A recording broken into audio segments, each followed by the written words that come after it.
श्री सद्गुरुभ्यो नमः। आप सबका वाईएस गुरु NCERT संस्कृत सॉल्यूशन इस यूट्यूब चैनल पर हार्दिक स्वागत है। आज हम 8th क्लास के लिए निर्धारित पाठ्य पुस्तक रुचिरा तृतीय भाग है। इस पाठ्य पुस्तक के 5वें पाठ कंठ के नैव कंटकम, इस पाठ का अभ्यास का कार्य कर रहे हैं। तो आइए देखते हैं। यहाँ पर सबसे पहला हमारा प्रश्न है, एक पदेन उत्तरम लिखते हैं। एक शब्द के साथ उत्तर को लिखना है।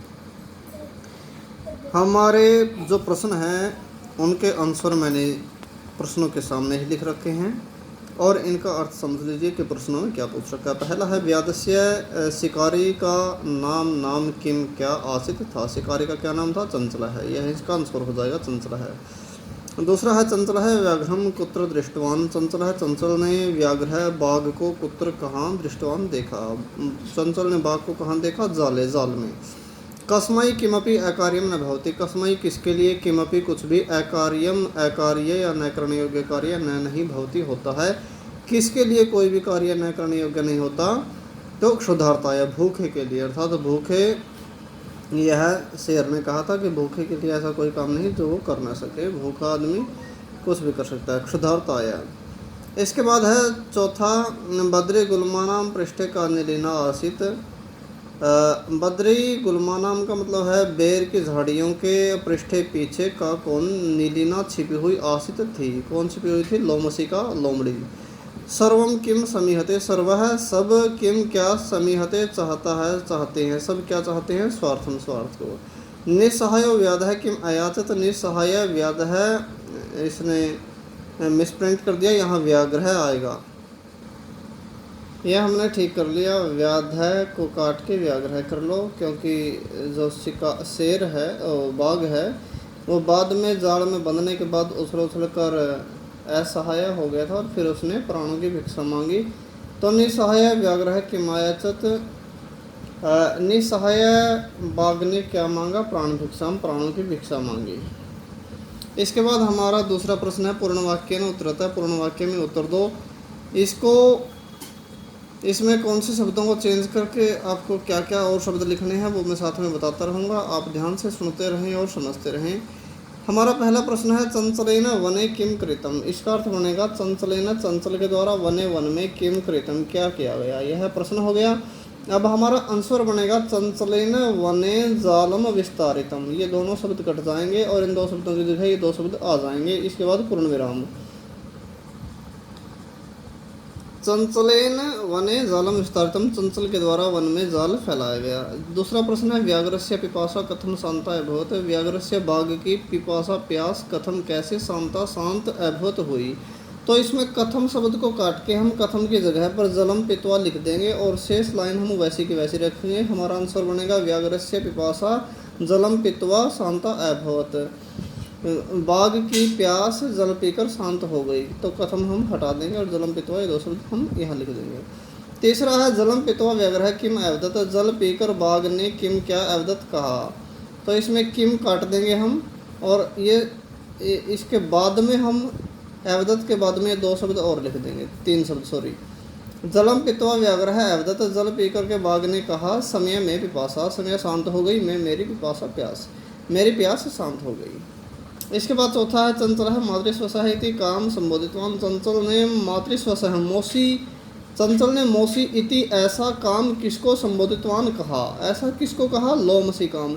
इसमें काम को काट के काम की जगह पर हम लोमसी काम लिख देंगे और शेष लाइन हम वैसी की वैसी रखेंगे। हमारा आंसर बनेगा, चंचल है मातृस्वसः इति लोमसी काम संबोधितवान। यहाँ पूर्ण विराम आ जाएगा, प्रश्नवाचक निशान हट जाएगा।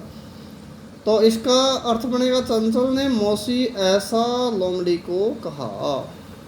इसके बाद पांचवा है, जाले पुनः बद्धम व्याघ्रम दृष्ट्वा व्याधः किम अकरोत्। इसका जो अर्थ बना है वो बना है, जाल में पुनः फिर से बद्धम बंधे हुए व्याघ्रम बाघ को दृष्ट्वा देखकर व्याधः शिकारी ने किम अकरोत् क्या किया। तो हालांकि पाठ के अंदर इसका ऐसा कोई आंसर हमें मिलता नहीं है, क्योंकि पाठ जो है वो लोमड़ी की बात के साथ पूरा किया गया है।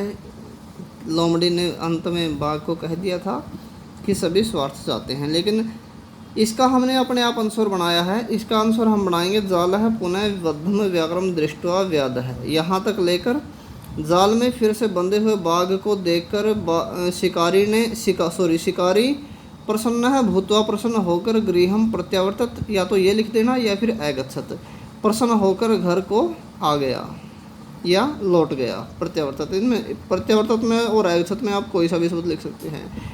जाल में फिर से बंधे हुए बाघ को देखकर शिकारी प्रसन्न होकर घर को आ गया। अब हमारा तीसरा प्रश्न है अधोलिखितानि वाक्यानि कै का कम काम प्रतिकथ्यति। नीचे लिखे गए वाक्यों को कै का मतलब होता है कौन, लेकिन पुल्लिंग, और का होता है, का मतलब भी कौन है लेकिन यह है स्त्रीलिंग के लिए आता है। कौन, कम या काम, इसका मतलब भी कम किसको और काम का मतलब भी किसको, लेकिन यह पुल्लिंग के लिए आता है। कम और काम का मतलब स्त्रीलिंग के लिए। ये नीचे लिखे गए वाक्य कौन किसको किसके प्रति कथयति कहता है। इसने एक दिखाया इदानीम अहम त्वाम खादिष्यामि, अब मैं तुमको खाऊंगा। तो यह इसने दो स्तंभ दे दिए, दो पंक्तियां दे दी। एक कै का वाली, इसका मतलब है सीधा यहाँ से रहेगा किसने, और इसका कम काम वाली पंक्ति में रहेगा किसको। तो इसने पहले में लिखा यह बात अब मैं तुमको खाऊंगा, यह बात व्याघ्र है, बाघ ने कही थी, व्याधम किसको, शिकारी को। अब आ गया दूसरी जो इसने हमको करने के लिए दिया है। इसमें है पहला कल्याणम भवतु ते, कल्याण हो तुम्हारा, यह बात बाघ ने कही, व्याध को शिकारी को कही। हम लिखेंगे व्याघ्र है व्याधम। जना मई स्नानम कुर्वन्ति, लोग मुझ में स्नान करते हैं, यह बात नदी जलम, नदी के पानी ने कही, चंचलम, चंचल को कही। यहाँ हम चंचलम भी लिख सकते हैं और व्याधम भी लिख सकते हैं, क्योंकि चंचल कौन था, व्याध शिकारी था। ठीक है, इनमें से आप कोई सा भी शब्द लिख सकते हैं। अब आ गया अहम तत्कृत्य धर्मम आश्रितवान, मैंने तुम्हारे लिए धर्म का आचरण किया, तव्य मिथ्या भणितम, तुम्हारे द्वारा झूठ कहा गया। तो यह बात व्याध है शिकारी ने कही, व्याघ्रम बाघ को कही। यत्र कुत्रापि छेदनम कुर्वन्ति, जहाँ कहीं भी छेदन कर देते हैं, जहाँ कहीं से भी काट देते हैं। तो यह बात कौन कहता है, वृक्ष कहता है, व्याधम शिकारी को या चंचलम चंचल को। ठीक है, व्याधम भी लिख सकते हैं, चंचलम भी लिख सकते हैं। इसके बाद संप्रति पुनः पुनः कूर्दनम कृत्वा दर्शय, संप्रति मतलब अब पुनः पुनः बार बार कूर्दनम कूद करके दर्शय दिखाओ। तो यह बात किसने कही, लोमशिका ने कही, व्याघ्रम बाघ को कही, लोमड़ी ने बाघ को कही। इसके बाद हमारा चौथा प्रश्न है। चौथे प्रश्न में है रेखांकित पदम आधृत्य प्रश्न निर्माणम करोत। रेखांकित पद को आधार बनाकर प्रश्न का निर्माण करना है। यहाँ हमने प्रश्न बनाना है। इसमें हम क्या करेंगे, सिर्फ एक शब्द को चेंज करना है, जो अंडरलाइन किए हुए शब्द हैं उसकी जगह पर हमने प्रश्नवाचक शब्द को स्थापित करके लास्ट में यह जो डंडा है, पूर्ण विराम है, इसको काट कर एक प्रश्नवाचक निशान लगा देंगे हम, जो प्रश्नवाचक निशान होता है, प्रश्नवाचक चिन्ह। तो इसकी अर्थ बनेगा व्याध है व्याघ्रम जालात बही निस्सारयत, शिकारी ने बाघ को जाल से बाहर निकाल दिया। तो जालात की जगह आ जाएगा अकस्मात, बाकी सारे लाइन ऐसे की ऐसे रहेगी। हमारा प्रश्न क्या बन जाएगा, व्याध है व्याघ्रम कस्मात बही निस्सारयत, जालात की जगह कस्मात हम यहाँ रख देंगे। व्याध है व्याघ्रम कस्मात बही निस्सारयत, और अंत में प्रश्नवाचक निशान। इसका अर्थ बनेगा शिकारी ने बाघ को किससे बाहर निकाल दिया। दूसरा बन जाएगा हमारा चंचल वृक्षम उपगम्य अपरिचित, चंचल ने पेड़ के पास जाकर कहा, तो इसका वृक्षम की जगह कम आ जाएगा। और हमारा प्रश्न बन जाएगा चंचल है कम उपगम्य अपरिचित, चंचल ने किसके पास जाकर पूछा। तीसरा व्याघ्र है लोमशिकाये निखिलाम कथाम निवेदित, शिकारी ने यह मिसप्रिंट है, व्याघ्र है की जगह व्याध है कर लेना, क्योंकि जो लोमड़ी को सारी बात बताई थी वो बाघ ने नहीं बताई, वो शिकारी ने बताई थी। तो यह इसमें गलत है, व्याघ्र है की जगह व्याध है आएगा। तो व्याध है शिकारी ने लोमड़ी को सारी बात बताई, तो इसमें लोमशिका की जगह है कस्याई कर देंगे हम। हमारा प्रश्न क्या बनेगा, व्याध है कस्यई निखिलाम कथाम निवेदित, शिकारी ने किसको सारी बात बताई। और अंत में प्रश्नवाचक निशान जरूर लगा देना। इसके बाद है मानवः वृक्षाणाम छाया में विरमन्ति, मानव पेड़ों की छाया में विश्राम करते हैं। तो इसमें वृक्षाणाम की जगह केशाम लगा देंगे। प्रश्न बन जाएगा मानवः केशाम छायाम विरमन्ति, मानव किसकी छाया में विश्राम करते हैं।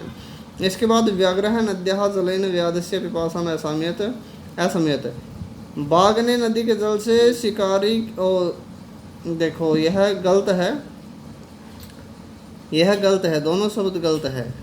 एक ये व्याघ्र है, यहाँ तो आएगा व्याध है, और व्याधस्य की जगह आएगा व्याघ्रस्य।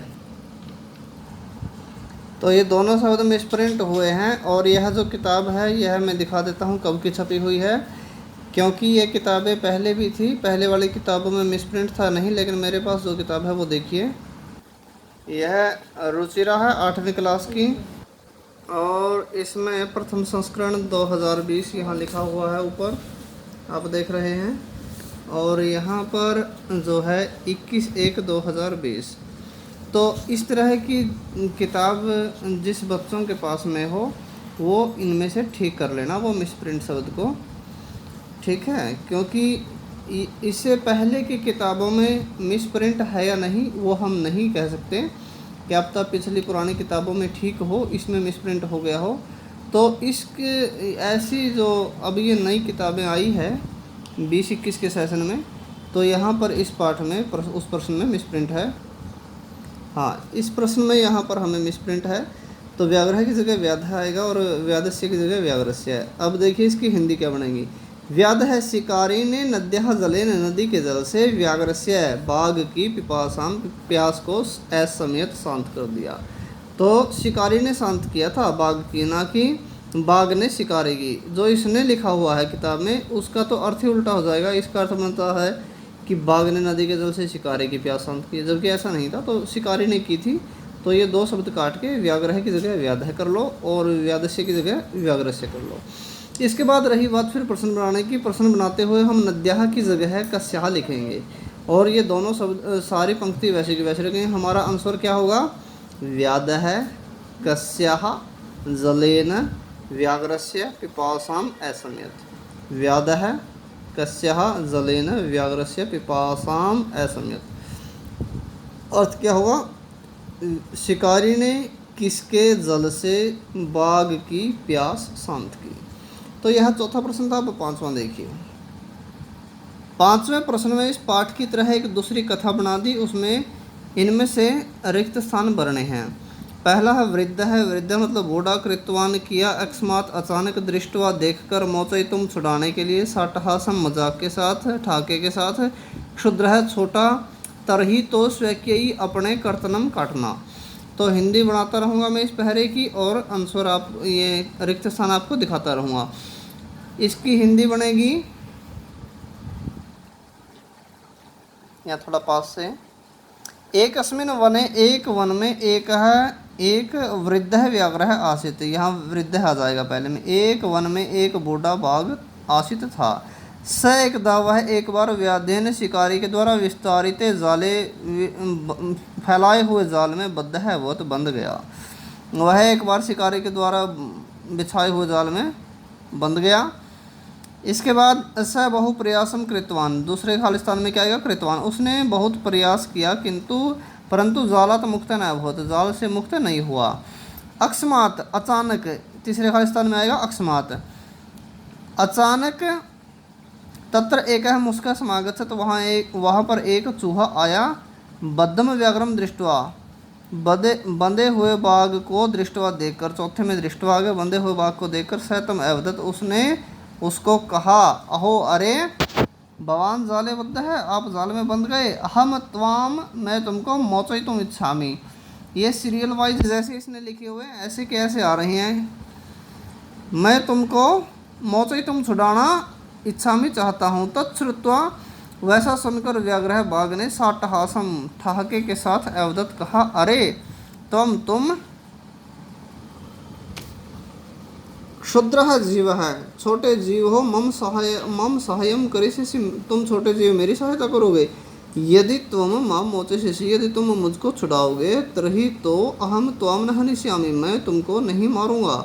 यदि तुम मुझको छुड़ाओगे मैं तुमको नहीं मारूंगा। मुस्कह चूहे ने स्वकीय अपने लघुदंतई छोटे दांतों से तज्जाल से उस जाल का कर्तनम कृत्वा, कर्तन करके यानी कि काट करके, तम व्याघ्रम उस बाघ को बही कृतवान बाहर कर दिया। तो अब छठा प्रश्न देखिए। छठा प्रश्न हमारा व्याकरण पर आधारित है। इसमें व्याकरण की बातें कुछ पूछी है, वो क्या पूछी है और क्या क्या आंसर होंगे वो देखिए। इसने एक एक सेंटेंस दे दिया। पहला है स लोमशिकाई सर्वाम कथाम न्यवेद्यत। उसने लोमड़ी को सारी बात बताई। अर्थ क्या बनेगा? उसने लोमड़ी को सारी कथा यानी कि बात बता दी। अस्मिन इस वाक्य में विशेषण पदम की विशेषण शब्द क्या है? अब विशेषण क्या होता है यह आपको पता होना चाहिए। किसी चीज की विशेषता को ही विशेषण कहते हैं और जिसकी विशेषता होती है उसको विशेष्य कहते हैं। तो यहाँ पर दो शब्द हैं, सारी बात। तो बात की क्या विशेषता है? सारी। बात की क्या विशेषता है? सारी। तो सारी शब्द सर्वा शब्द हो गया विशेषण और कथा यह जो शब्द है यह विशेष्य है। तो इसमें क्या आएगा? इसको आंसर को आप कैसे लिखेंगे? यह सारी लाइन लिख के और किम की जगह पर सर्वाम लिख देंगे। किम की जगह पर सर्वाम, बाकी सारी लाइन वैसे की वैसी। सैलोम शिकाय सर्वाम कथाम नियोजित अस्मिन वाक्य विशेषण पदम सर्वाम। ठीक है, इसके बाद पूर्ण विराम। दूसरा, अहम तत्कृते मैंने तुम्हारे लिए धर्मम आचरितवान, धर्म का आचरण किया। अत्र अहम इति सर्वनाम पदम कस्मै प्रयुक्तम। मैंने, अहम का मतलब मैंने तुम्हारे लिए धर्म का आचरण किया। अत्र यहाँ पर अहम, मैंने, अहम का मतलब ये जो है अहम, मैंने शब्द इति यह ऐसा सर्वनाम पदम, सर्वनाम शब्द कस्मै प्रयुक्तम किसके लिए है? तो हम लिखेंगे इसका आंसर अहम पदम। यह जो अहम शब्द है व्याधाय शिकारी के लिए प्रयुक्तम प्रयोग किया गया है, क्योंकि शिकारी ने उसको छुड़ाया था। तो यह बात किसने कही थी? शिकारी ने कही कि मैंने तुमको छुड़ाया है, धर्म का आचरण किया है। तो अहम पदम व्याधाय प्रयुक्तम। इसके बाद है सर्वः स्वार्थम सनिहते, सब स्वार्थ चाहते हैं। अस्मिन वाक्य कर्तृपदम किम, कर्तृपद करने वाला, कर्तृपदम किम, कर्तृपद क्या है? तो इसमें हम आंसर क्या लिखेंगे? सारी लाइन लिख के और किम की जगह पर सर्वम लिख देंगे। सब, सब चाहते हैं। अब जो काम को करने वाला होता है वो कर्ता होता है। तो कर्ता पूछा इसने कौन है? तो हम हमारा आंसर बन जाएगा सर्वः स्वार्थम सनिहते अस्मिन वाक्य कर्तृपदम सर्वम, सब है, सर्वम। यह शब्द कर्ता है, करता है, सॉरी। इसके बाद पूर्ण विराम। इसके बाद घ सा सहसा चंचलम श्रुत्य कथति, सा वह अचानक चंचल के पास जाकर कहती है। वाक्य से एकम अव्यय पदम, एक अव्यय शब्द को चित्वा चुन करके लिखता लिखिए। तो अव्यय शब्द ऐसे होते हैं जो चेंज नहीं होते। इसमें आएगा सहसा, अचानक। हम क्या लिख देंगे? ऐसे, इसका सिर्फ एक ही आंसर लिख देंगे, सहसा एक शब्द में ही रहने दो, कोई दिक्कत नहीं है। तो सहसा, अचानक, अचानक शब्द ऐसा है जो हम अचानक का अर्थ अचानक ही रहेगा। इसका सहसा का मतलब कोई दूसरा अर्थ नहीं हो सकता। इसके बाद है पांचवा, का वार्ता क्या बात है, माम अपि विज्ञापय, मुझको भी बताओ। अस्मिन वाक्य, इस वाक्य में क्रियापदम, क्रियापद किम क्या है? और क्रियापदस्य, क्रियापद का पद परिचय अपि लिखत, पद परिचय भी लिखो। अब वो पद परिचय वो क्या क्रिया है, कौन सी क्रिया? तो क्या बात है मुझको भी बताओ। अब बताना इसमें क्रिया है, यह आ गया क्रियापद में विज्ञापय है। और इसका पद परिचय हमने लिख दिया, वी उपसर्ग है, ज्ञा धातु है, ल्यप इसमें प्रत्यय है। तो यह हो गया इसका ल्यप, इसमें प्रत्यय है। इसके बाद अगला प्रश्न है हमारा सातवां प्रश्न। सातवें प्रश्न में उदाहरणानुसार हम रिक्त स्थानानि पूर्यतः, उदाहरण के अनुसार रिक्त स्थानों की पूर्ति करनी है। इसने क्या है, एक उदाहरण ऊपर दे दिया हर बार और एक फिर खाली स्थान पूछ लिया उसी के हिसाब से। अब यहाँ पर माता की प्रथमा बता दी, मातृ शब्द की प्रथमा बनेगी माता, मात्रा वो मात्रा है। इसी के अनुसार हमने स्वश्री की प्रथमा बतानी है। तो स्वश्री की प्रथमा बनेगी स्वैसा संसारो स्वैसारा है। इसके बाद इसने मातृ शब्द तृतीय विभक्ति दे दी, मात्रा मातृभ्याम मातृभ्यः। फिर इसने स्वश्री की तृतीय पूछ ली, तो यहाँ पर हमने लिख दिया स्वैसरा स्वश्रीभ्याम स्वश्रीभिः। इसके बाद स्वश्री की सप्तमी दे दी, स्वश्री स्वश्रो स्वश्रीषु। फिर माता की सातवीं पूछ ली, तो हम माता की सातवीं बना देंगे मातृ मात्रो मातृषु। इसके बाद स्वश्री शब्द की षष्ठी विभक्ति दे दी, ये सारी विभक्तियाँ हैं। विभक्ति दे दी स्वसुः स्वश्रो स्वश्रीणाम, ये री की मात्रा डबल है, छात्र इसमें कन्फ्यूज ना हो, री की मात्रा डबल है। इसको हम क्या बोलेंगे, स्वश्रीणाम, स्वश्रीणाम, री री स्वश्रीणाम। तो इसी तरह इसने माता की छठी हमसे पूछी है, तो हम बना देंगे मातुः मातुः मातृणाम। तो ये है वो रिक्त स्थान। अब यहाँ पर सातवें प्रश्न का आभाग है धातुम प्रत्यम च लिखित, धातु और प्रत्यय को लिखना है। गंतुम शब्द दे दिया, इसमें इसने बता दी गम धातु है और इसमें तुमन प्रत्यय है। हमको इसने शब्द दे दिए 5, हमको बतानी है। अब दृष्टुम शब्द में हमने बता दी दृश्य शब्द, दृश्य धातु रहेगी और तुमुन प्रत्यय है। करणीयम शब्द में क्री धातु है, अनियर प्रत्यय है। पातुम शब्द में पा धातु है, तुमुन प्रत्यय है। खादितुम में खाद धातु है, तुमन प्रत्यय है, कृत्वा शब्द में क्रिय शब्द है और कत्वा प्रत्यय है। तो यहाँ पर हमारा जो 5वां पाठ है कंटके नैव कंटकम, इस पाठ का अभ्यास का कार्य पूर्ण हुआ। यदि आप हमारे इस चैनल पर नए आए हैं तो हमारे इस चैनल को सब्सक्राइब करना मत भूलें। मैं आशा करता हूँ कि आप सबको हमारी ये मेहनत, हमारी ये वीडियो ज़रूर पसंद आई होगी। यदि आपको हमारी वीडियो पसंद आई है तो हमारे इस चैनल को ज़्यादा से ज़्यादा लाइक करें, शेयर करें, कमेंट करें। धन्यवाद। जय तो संस्कृतम, जय तो भारतम।